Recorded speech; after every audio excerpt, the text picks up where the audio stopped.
Sexual abuse in marriage, a biblical perspective. Sexual abuse in marriage violates the sanctity and mutual respect intended in a marital relationship.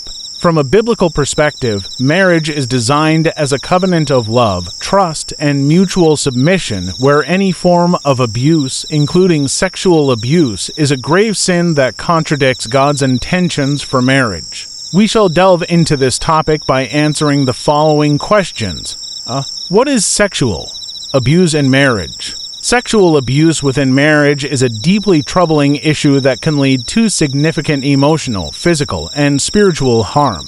From a biblical perspective, marriage is meant to be a loving and respectful partnership where both spouses honor and cherish each other. The Bible condemns any form of abuse and calls for mutual respect, love, and care in the marital relationship. Sexual abuse in marriage involves any non-consensual sexual activity within the marital relationship. It undermines trust, intimacy, and safety, causing profound physical and emotional harm. Addressing sexual abuse in marriage requires acknowledging the problem, understanding its dynamics, and seeking help from professionals and support networks. B. What are the signs of sexual abuse in marriage? Sexual abuse in marriage can manifest in various forms, including forcibly penetrating the vulva, performing degrading anal or oral sex, or urinating or defecating on the partner during sexual intercourse. It also involves photographing sexual acts or parts of the partner without consent. Any sexual act performed against the will and without the consent and pleasure of the spouse constitutes sexual abuse. This can happen to both husbands and wives. When there is physical violence and non-consensual forceful penetration leading to physical, emotional, or psychological injuries, it is referred to as marital rape. Marital rape can occur against husbands too, if they are coerced or manipulated with threats into unwanted sexual acts. Sexual abuse in marriage exists when sexual acts are performed out of force rather than willingly given. This betrayal of love, trust, and respect can stem from various factors, including traditions, customs, societal norms, personal worldviews, and religious backgrounds. Both conservative and liberal Christian dispositions influence the definition and perception of sexual abuse in marriage. C. What are the effects of sexual abuse in marriage? Sexual abuse, whether subtle or violent, results in emotional, psychological, and physical injuries. The abuser may feel a sense of power and control, while the victim experiences guilt, worthlessness, and emotional distress. Unfortunately, sexual union, meant for mutual enjoyment, procreation, and bonding in marriage, has become a source of disharmony, separation, and divorce for many. Sexual abuse in marriage can lead to long-lasting emotional, psychological, physical, and relational effects. Understanding these long-term impacts is crucial for recognizing the depth of harm caused and for seeking appropriate interventions and support. 1. Emotional and psychological effects. Post-traumatic stress disorder (PTSD). Victims may experience PTSD characterized by flashbacks, nightmares, severe anxiety, and uncontrollable thoughts about the abuse. 2. Depression. Persistent feelings of sadness, hopelessness, and a lack of interest in previously enjoyed activities are common. 3. Anxiety disorders. Victims may develop generalized anxiety disorder, panic attacks, or specific phobias related to the trauma. 4. Low self-esteem. Continuous abuse can lead to a deep sense of worthlessness and a lack of self-confidence. 5. Shame and guilt. Victims often internalize the blame for the abuse, leading to feelings of shame and guilt. 6. Emotional numbness. Some victims may become emotionally numb as a coping mechanism to deal with the pain and trauma. 7. Chronic pain. Conditions such as chronic pelvic pain, headaches, and back pain can result from the physical trauma of abuse. 8. Sexual health issues. Victims may suffer from sexual dysfunction, including pain during intercourse, lack of desire, or difficulty achieving arousal or orgasm. 9. Gastrointestinal problems. Stress and anxiety from abuse can lead to gastrointestinal issues like irritable bowel syndrome (IBS). 10. Sleep disorders. Insomnia, nightmares, and other sleep disturbances are common among victims. 11. Substance abuse. Some victims may turn to alcohol or drugs as a way to cope with the emotional and psychological pain. 12. Trust issues. Victims often struggle with trusting others, including future partners, friends, and family members. 13. Difficulty with intimacy. The trauma can create barriers to physical and emotional intimacy in future relationships. 14. Isolation. Victims may isolate themselves from social interactions due to fear, shame, or a sense of not being understood. 15. Conflict in relationships.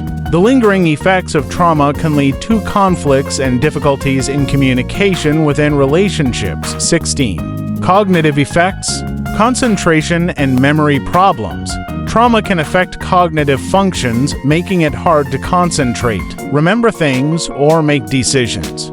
17. Negative thought patterns. Persistent negative thoughts and beliefs about oneself and others can develop, affecting overall mental health and well-being. 18. Spiritual effects. Crisis of faith. Victims may experience a crisis of faith, questioning their beliefs and feeling abandoned or punished by God.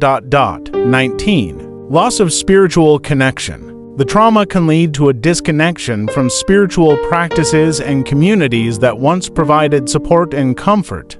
D. What is the biblical teaching on sex within marriage? Scripturally, 1 Corinthians 7-4 states that the wife hath not power of her own body, but the husband, and likewise also the husband hath not power of his own body, but the wife. This implies that each spouse should be responsive to the other's sexual needs. However, this verse should not be interpreted to justify non-consensual sex.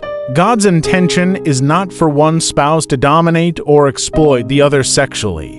Also, Philippians 4-5 encourages moderation in all things. Let your moderation be known unto all men. The Lord is at hand.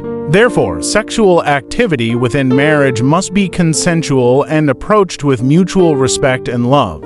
Coercion, manipulation, or intimidation into sexual acts constitutes sexual abuse. Sex is an obligation within marriage, but it must be consensual. Neither spouse should dominate or manipulate the other into unwanted sexual submission. Threats, coercion, and force have no place in a Christian marriage. Even when sex is consensual, it should be approached lovingly, pleasurably, and respectfully, maintaining the dignity and romance of the relationship. The foundation of marriage is mutual respect, love, and consideration for the partner.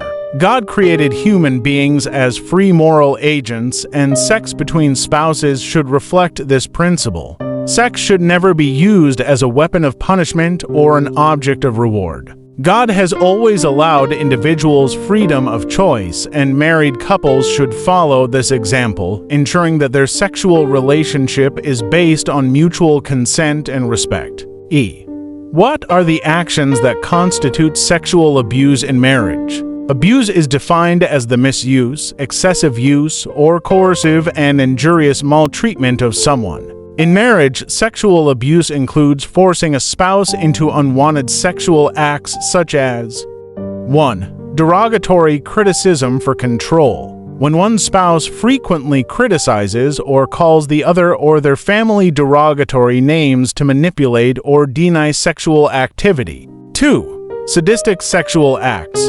When one spouse derives pleasure from making the other feel distressed through sadistic sexual behaviors. Point 3. Insisting on unwanted objects or pornography. When one spouse consistently demands the use of sex toys or pornography before engaging in sexual activities. 4. Conditional compliance. When one spouse subtly or forcefully ties the other's needs to compliance with specific sexual acts. 5. Demand gratification. Before sex, when one spouse habitually requires the other to meet their demands or desires before agreeing to sex. Point 6. Sex to avoid conflict. When one spouse feels compelled to have sex to prevent anger, vituperation, withdrawal, or emotional outbursts. 7. Fear-based compliance. when one spouse gives into sex out of fear of blackmail, anger, upset, or physical harm. 8. Sex as a pacifier. When sex is frequently used to pacify aggression or settle disputes. 9. Fulfilling obligation. When one spouse engages in sex merely to fulfill all righteousness, without genuine desire. 10. Begging and cajoling.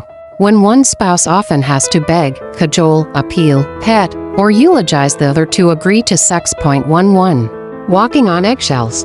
When one spouse always has to be careful about their actions, words, and behaviors to ensure the other will agree to sex. 12. Mood-based withholding. When sex is often withheld until one spouse is in a specific mood or feeling good. 13. Unwanted actions for sex. When one spouse has to do things they otherwise wouldn't want to do to be granted sex. 14. Persistent pressure. When one spouse always has to press hard or be pressed hard before agreeing to sex. 15. Sex as a duty. When sexual acts are performed out of a sense of duty or as a ritual, with a mindset of just do it and get it over with. By identifying these behaviors, couples can better understand the dynamics of their relationship and seek help if needed to foster a healthier, more respectful partnership. F. What are the ways out for victims of sexual abuse in marriage? Sexual abuse within marriage is a profound violation that can have devastating emotional, physical, and spiritual consequences. Victims of such abuse need comprehensive support to reclaim their autonomy, heal, and rebuild their lives. Here are several ways victims can find support. 1. Seeking professional help, therapy, and counseling. Engaging with a licensed therapist or counselor who specializes in trauma and abuse can provide a safe space for victims to process their experiences and develop coping strategies. 2. Medical attention. Victims should seek medical attention for any physical injuries and to address potential sexual health concerns. 3. Legal assistance. Understanding rights. Victims should be aware of their legal rights, including protections against marital rape and abuse. Consulting with a lawyer who specializes in family or domestic violence law can help. Restraining orders. In some cases, obtaining a restraining order may be necessary to ensure safety. 4. Support networks. Support groups. Joining support groups can help victims connect with others who have had similar experiences, providing mutual support and understanding. 5. Faith-based support. Many churches and faith-based organizations offer counseling and support groups for victims of abuse. These can provide spiritual and emotional support in a faith-aligned context. 6. Hotlines and crisis services. National Domestic Violence Hotline. Many countries have hotlines that offer immediate support, resources, and referrals to local services. Crisis centers. Local crisis centers can provide emergency shelter, counseling, and legal assistance. 7. Educational resources. Books and online resources. There are numerous books and online resources that offer information on understanding abuse, healing from trauma, and rebuilding life after abuse. 8.